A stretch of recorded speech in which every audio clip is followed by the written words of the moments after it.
It happened at 6:07 a.m. The sun had barely cleared the rooftops. Birds were just starting their morning chatter. Sprinklers ticked in rhythm along the manicured lawns of Brookridge Lane. And then, bam! The side door to the garage slammed open. A woman's voice echoed through the quiet. "This is not regulation-approved equipment." Inside the garage, Mark Dalton froze mid-salda. His hand hovered over a steel casing the size of a football helmet, glowing red-hot at the seams. He turned slowly. There she stood. Middle-aged. Blonde bob cut. Satin robe, open-toe slippers. Phone in one hand. Judgment in the other. Karen Whitmore. Self-proclaimed HOA watchdog. Zero authority. Zero respect for boundaries. But full of opinions. Loud ones. "You can't run a metal shop in a residential zone," she barked. "It's disturbing the peace." Mark blinked. She was in his garage. His locked garage. And she was pointing her phone at shelves lined with gear not found at Home Depot. Tripwire sensors. Covert signal jammers. Tactical drones. Disassembled rigs with DoD serial codes laser-etched into alloy. Karen stepped further in. "What are those? Weapons?" Her voice went shrill. "You can't have weapons in a school zone. This is federal. I'm calling the cops." Mark stood. All 6'3" of him. Tactical frame. Precision stillness. A man trained not to flinch, even under fire. But now, he was being yelled at by a woman holding a chihuahua and a soy latte. "Ma'am," he said calmly, "you're trespassing." Karen ignored him. She was now filming. Zooming in. Narrating. "This man is a danger to the community. Look at this. What even is that? Some kind of bomb? Is this a militia thing?" Outside, sprinklers shut off. A neighbor peeked out their curtain. Karen swung her phone toward the half-assembled surveillance drone on the workbench. "This is why the HOA requires inspection reports. I warned them this guy was sketchy." Mark didn't say a word. He walked to the wall. Pressed a red button. Click. Steel panels began sliding down over the windows. Shutters locked. Magnetic seals engaged. The whole garage darkened, except for a soft hum from the ventilation grid. Karen froze. "What is that? Are you locking me in?" "No," Mark said, expression flat. "I'm securing government-issued equipment. Because you just breached a classified workspace." Karen's face contorted. "Don't you threaten me. I know the sheriff." Mark crossed his arms. "What you don't know," he said slowly, "is who I build for." And in that moment, Karen's phone lowered half an inch. Just enough for the tension to shift. She had no idea. But she was about to find out. 3 months earlier, Mark Dalton had moved into Brookridge Lane like a ghost. No welcome party. No introductions. Just a clean-cut man, a black pickup, and a moving truck that unloaded in under an hour. He picked the corner lot at the end of the cul-de-sac, quiet, minimal foot traffic, with thick hedges and a 3-car garage. A dream for any man who valued privacy. To the neighbors, he was a mystery. To Karen, he was a threat. She clocked him from day one. Tall. Built. Always in dark clothes. Never smiled much. Didn't show up to the HOA barbecue. Didn't wave back when she walked her dog. Didn't put up seasonal decorations. No flag on the porch. No lawn gnomes. Unacceptable. Karen had lived in Brookridge for 11 years. She didn't just monitor the HOA, she was the HOA. Self-elected president, chair of the neighborhood watch, newsletter writer, and safety ambassador. And she had rules. Lots of them. Lawn height, 3.5 inches, no more, no less. Garage doors must be closed within 2 minutes of use. No commercial activity from home. No aggressive energy. And most importantly, full transparency. That's where Mark failed the test. Because every morning, he disappeared into that garage. No one saw him leave. No one saw him work. But strange packages showed up every week. Heavy-duty crates. Custom-sealed containers. One box had thermal optics labeled on the side, and that was when Karen decided something had to be done. But Karen didn't know who Mark really was. She didn't know that Mark had spent the last 15 years designing tactical weapons systems for U.S. Special Operations. She didn't know that he held top-secret clearance, worked under DARPA subcontractors, and had served embedded teams in 3 continents before taking a quiet consulting job. She didn't know the reason Mark was in Brookridge wasn't because he wanted neighbors, but because he needed cover. This neighborhood was supposed to be his decompression zone. A break from war zones. From encrypted bunkers.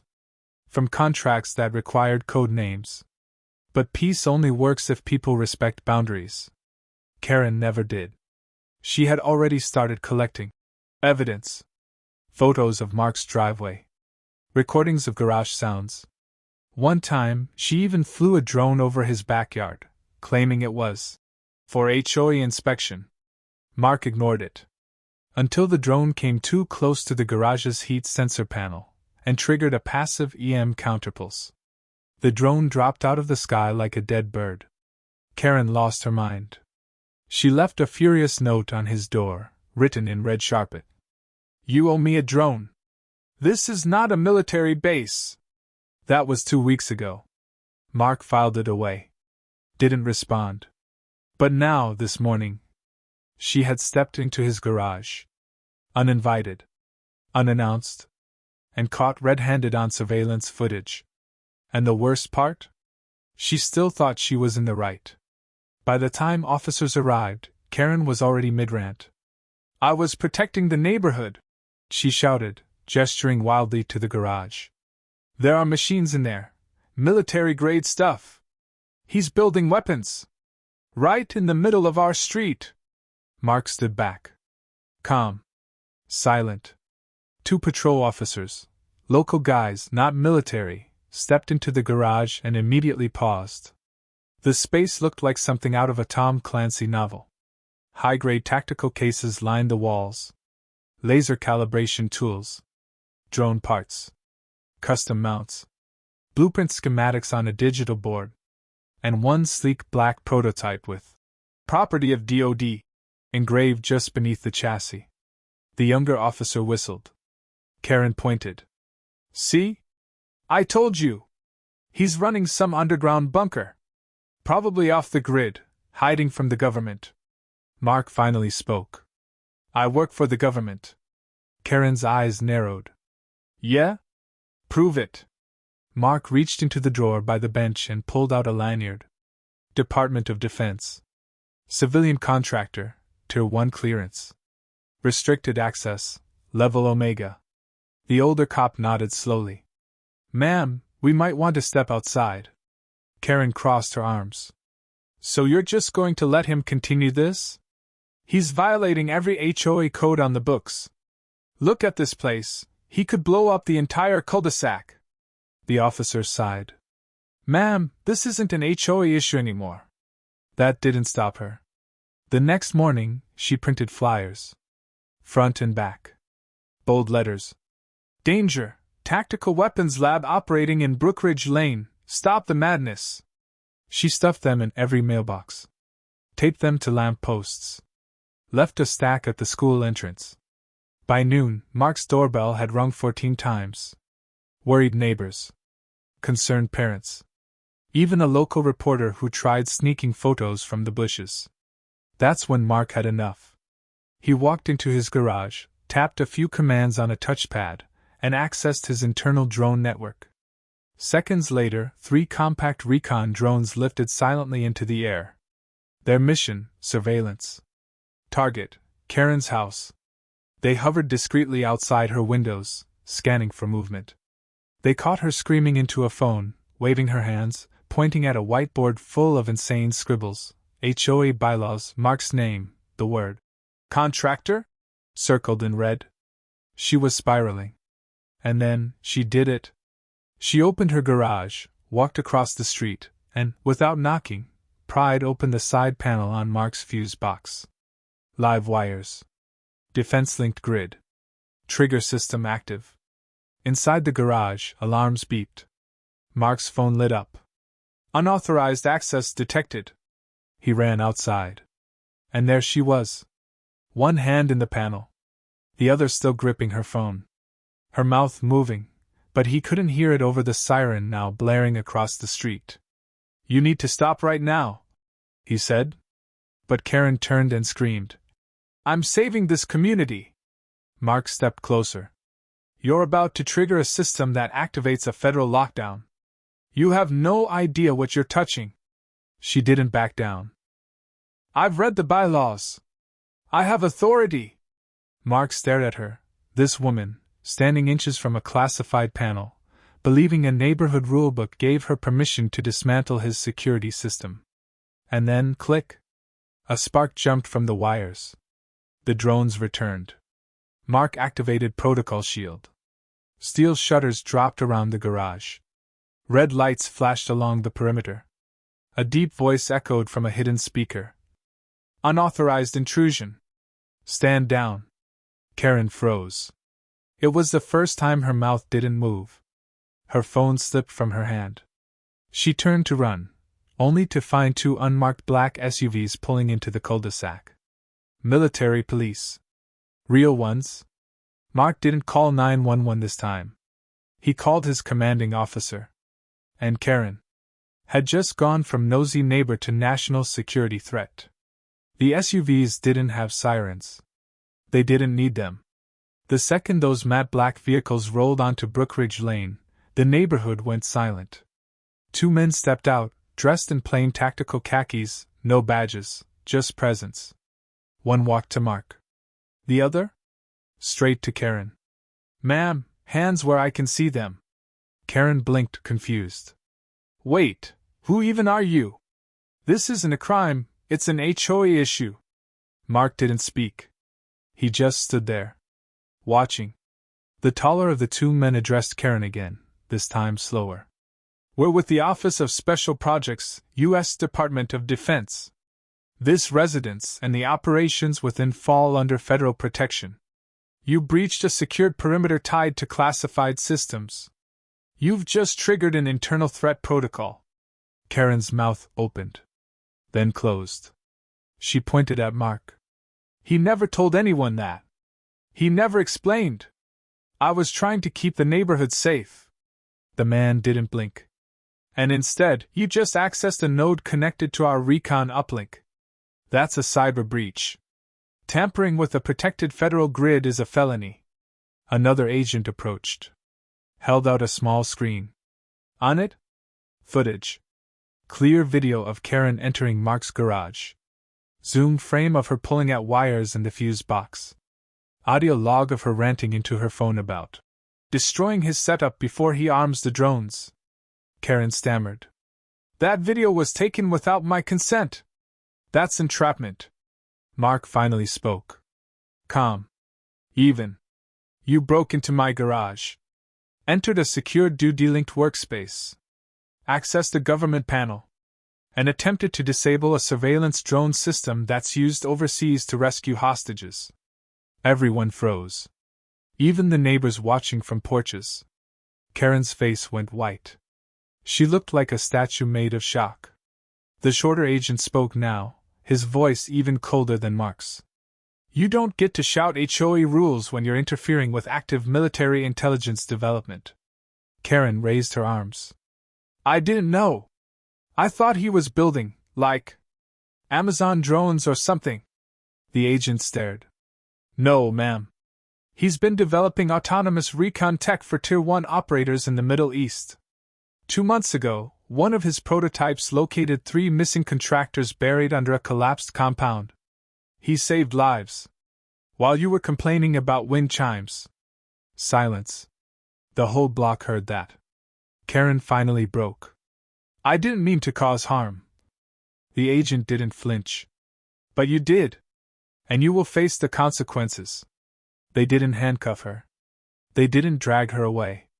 They simply escorted her to the SUV. Doors opened. She stepped in like she was in a trance. Then she was gone. The rest of the agents stayed behind. They briefed the local PD, handed out no-comment forms, and reminded every neighbor. This block was now under indirect federal surveillance. Any attempt to approach Mark's home unauthorized would trigger escalation. Later that evening, Mark walked back into his garage. His table was still warm. The drone parts untouched. He sat, picked up his soldering pen, and kept working. Because this was what he did.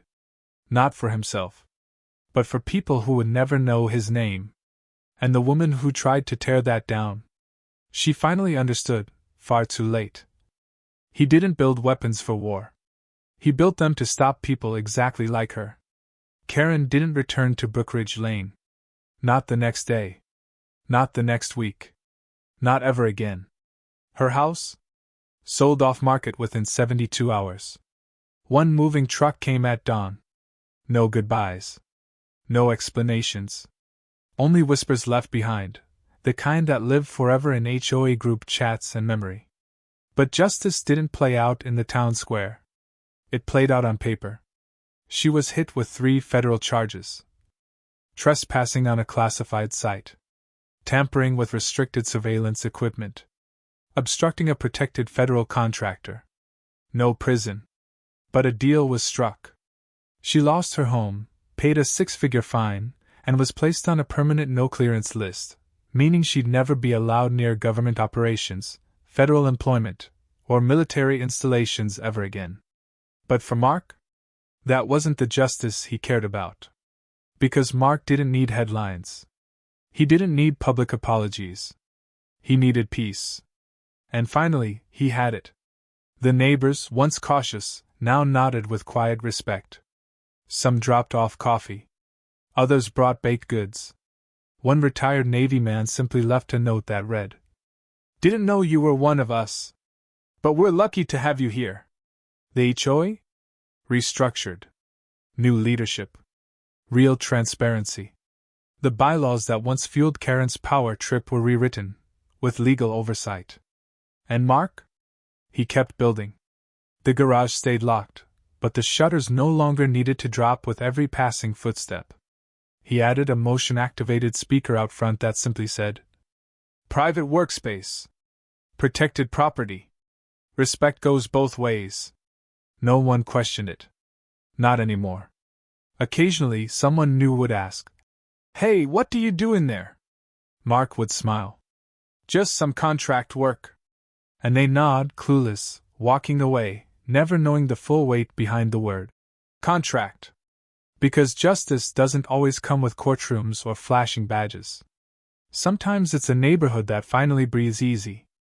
Sometimes it's a woman who learns the hardest way possible that entitlement doesn't override federal law. And sometimes it's a man who never asked for a fight, but finished it the only way he knew how. Quiet. Efficient. Absolute.